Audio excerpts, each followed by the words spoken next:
Prossima Il est plus fermata. difficile What de... are you doing? Wow. Buongiorno, oggi sono andato in montagna con i miei amici e siamo vicino alla diga di Bissina. La diga è come un lago ma artificiale, costruito per raccogliere l'acqua. Purtroppo non sono riuscito a trovare una felpa adatta e ho preso questa, felpa tuta che avevo comprato in Kazakistan. E dietro c'è la bandiera con il sole e le aquile. Spero che la gente non mi guardi troppo male. Guardate questa piccola vallata con un parcheggio. Ci sono dei camper, ma anche dei furgoni.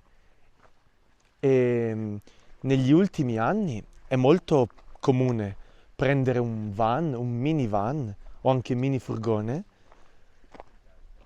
e camperizzarlo, cioè trasformarlo in un camper, cioè in una macchina dove puoi dormire e magari cucinare con una piccola cucina o un piccolo fornello a gas.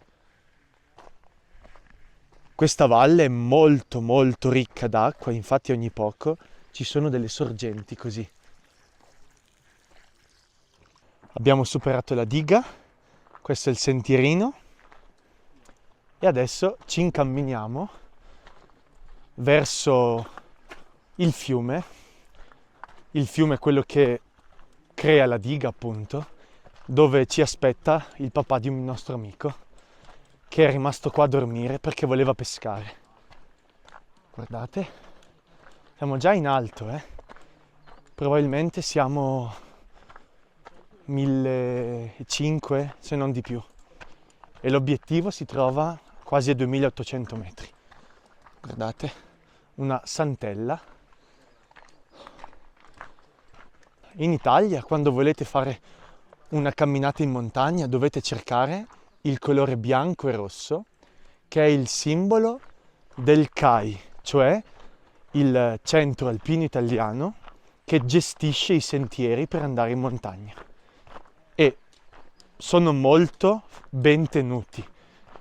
I segnali si vedono chiaramente, no? Probabilmente si utilizza una pietra o un albero per dipingere questi colori e adesso ve ne faccio vedere uno. Guardate qua sulla mia sinistra c'è una pietra con il colore rosso. Quello è il simbolo dei sentieri CAI. Ci siamo appena fermati qua e il papà del mio amico ha avuto pietà di me e mi ha dato i bacchetti, quelli seri professionali, perché io ho raccolto un bastone e usavo questo bastone molto scomodo per sostenermi. Questa sosta è molto bella, è anche scenografica. Vedete là, si vede la muraglia della diga. C'è un ponticello in legno là, che non mi sembra troppo nuovo, ma comunque in buone condizioni. Quando andate in montagna dovete sempre avere una persona esperta con voi.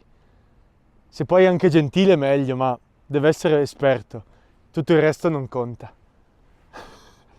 Vedete il sole che sta tagliando la montagna e piano piano arriverà anche qua. Ma per ora si vede molta umidità e lo si capisce anche dalle sputacchine, che sono questi insetti che fanno una specie di ragnatela, diciamo, e vedete tutte le bollicine di umidità raccolte da questa ragnatela, chiamiamola così.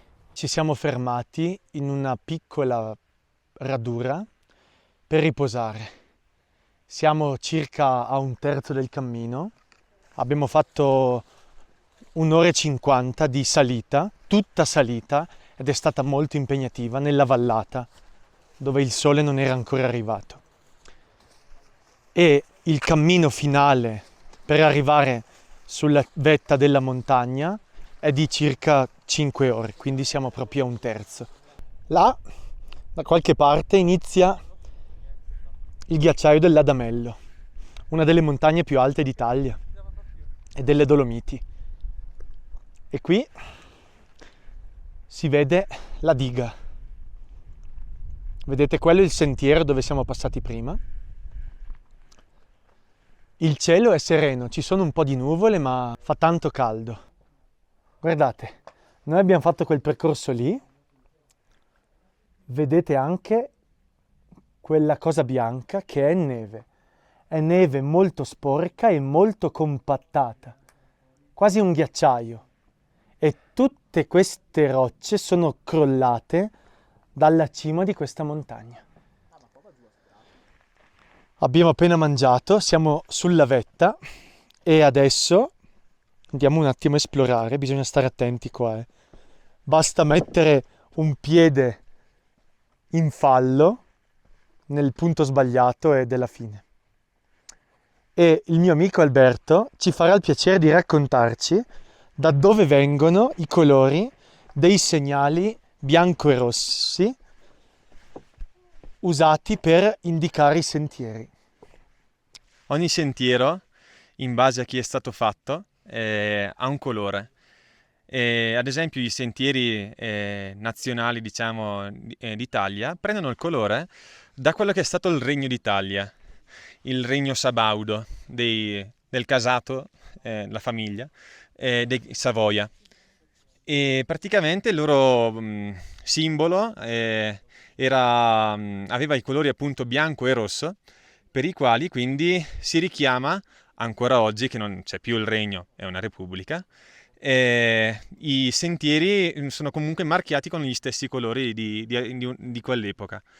Ad esempio invece i sentieri di pellegrinaggio dello Stato del Vaticano, che ci sono anche da qua su questi monti, sono gialli e bianchi, perché appunto lo stemma del Vaticano è bianco e giallo.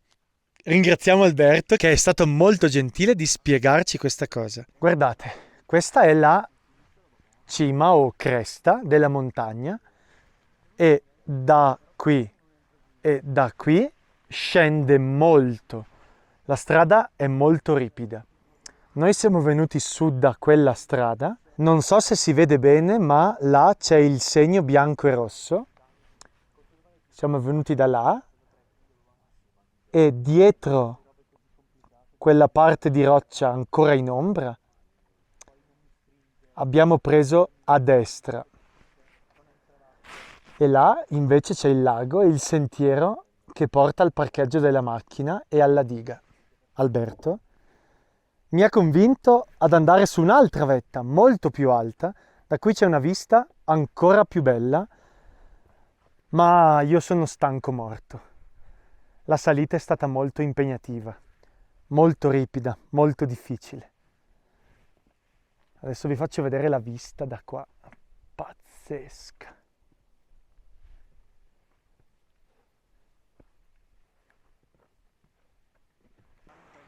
Il mio amico mi ha appena detto che la Val d'Aone, che è parte della Valle del Chiese, che è la valle, diciamo, dove nasce il Chiese, è chiamata Canada perché no, ma non c'era neanche da venire giù dritti da lì dove c'era questa parte è chiamata Canada, non tanto per la natura, che è un po' simile, ma perché ci sono tantissime cascate. E infatti queste acque dei ruscelli, quando piove, si riempiono e vanno a riempire questa diga. Adesso là vedrete il punto da cui siamo passati ed è quello tra due ghiacciai, uno a destra piccolo e uno a sinistra molto grande, e là in mezzo le montagne si abbassano un po' ed è là dove c'è una specie di sella che serve per attraversare le montagne. Poi 3 di noi sono saliti sulla cima, quella sulla sinistra.